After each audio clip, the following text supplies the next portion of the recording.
जिसका डर था आखिरकार वही हुआ। भारत के 4 खिलाड़ियों ने कटवा दी भारत की नाक। आखिरी सांस तक लड़ते रहे हार्दिक, लेकिन सारी कोशिश गई बेकार। वरुण चक्रवर्ती ने खोला था विकेट का पंजा, लेकिन भारत के बल्लेबाजों ने किया सरेंडर। सूर्या से हुआ बलेंडर। 4 बल्लेबाजों ने भारत को कहीं का नहीं छोड़ा। एक गलती ना होती तो फिर जीत जाता भारत। कैसे जीते हुए मैच में मिली टीम को हार। सिर्फ एक खिलाड़ी पर उठ रहे सवाल, कहां पर हुई भारत से चूक। राजकोट के मैदान में सूर्य कुमार यादव का आंकड़ा बेहद दिलचस्प था।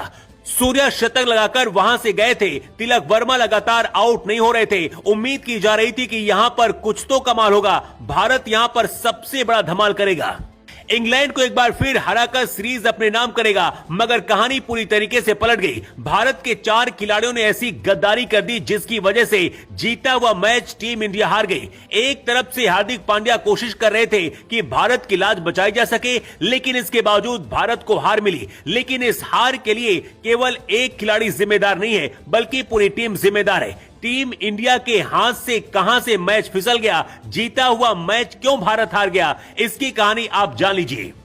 राजकोट के मैदान पर भारतीय टीम का आंकड़ा जबरदस्त था। इससे पहले 5 मैच खेले थे, जिनमें 4 में उसे जीत मिली थी। लेकिन इंग्लैंड, जो कि पहली बार राजकोट में खेल रही थी, वो बाजी मार ले गई। मतलब सीधे तौर पर कहा जाए कि गुरु गुरु ही रह गए और चेला शक्कर हो गए तो गलत नहीं होगा। भारत की तरफ से कमजोर प्लानिंग देखने को मिली। गेंदबाजी के मोर्चे पर तो टीम इंडिया हमेशा मजबूत दिखाई पड़ती है। बीते कुछ वक्त से भारत की गेंदबाजी स्ट्रांग है और भारत गेंदबाजी के दम पर मैच भी जीतता रहा है। लेकिन बल्लेबाजों को कुछ तो करना होगा।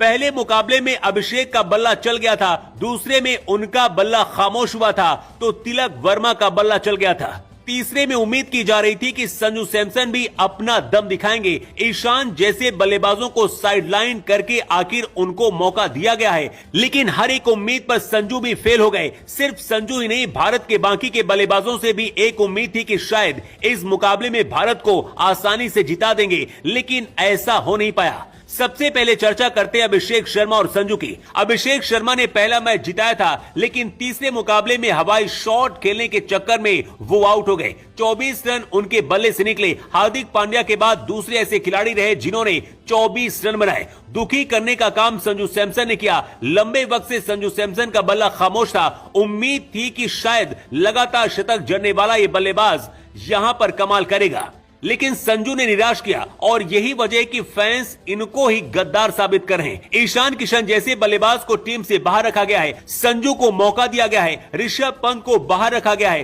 तो उम्मीद की जा रही थी कि शायद वो कुछ कमाल कर जाएंगे, मगर उनके बल्ले से ऐसा कुछ तो नहीं हो पाया। वहीं सूर्य कुमार यादव ने भी निराश करने का काम किया। राजकोट के मैदान पर सूर्या अच्छा करते आए हैं, लेकिन इस बार वो फेल हो गए। सूर्या के बल्ले से सिर्फ 4 रन आए। शुरुआत में जब सूर्य कुमार यादव खेलने के लिए आए थे तो ऐसा लग रहा था कि पूरे लय में है, मगर उनकी लय कमजोर नजर आई और खराब शॉट खेलकर सूर्य कुमार यादव भी पवेलियन में आराम करने चले गए। उम्मीद की जा रही थी कि हार्दिक पांड्या अगर हैं तो मैच भारत जीत जाएगा, मगर हार्दिक T20 मुकाबले में टेस्ट खेलने लगे और फैंस और ज्यादा इसलिए नाराज हैं कि ध्रुव जुरेल को अगर समय पर मौका मिलता तो मामला कुछ तो बदल सकता था। लेकिन हार्दिक ने खराब बल्लेबाजी की, जिसका नतीजा रहा कि भारत को इस मुकाबले में हार मिली। नहीं तो ये मुकाबला भारत जीत सकता था। भारत की गलतियों की बात की जाए तो साझेदारी का ना होना, ओवर कॉन्फिडेंस होना, ये सोचकर चलना कि इंग्लैंड को यहां भी हरा देंगे, यही सब भारी पड़ गया। लेकिन जो भी रहा हो, भारत की तरफ से गेंदबाजी के मोर्चे पर अच्छी गेंदबाजी चक्रवर्ती ने की। उम्मीद है कि अगले मुकाबले में भारतीय बल्लेबाज वापसी करेंगे। इस हार के लिए आप किसे जिम्मेदार मानते हैं, कमेंट करके आप जरूर बताएं।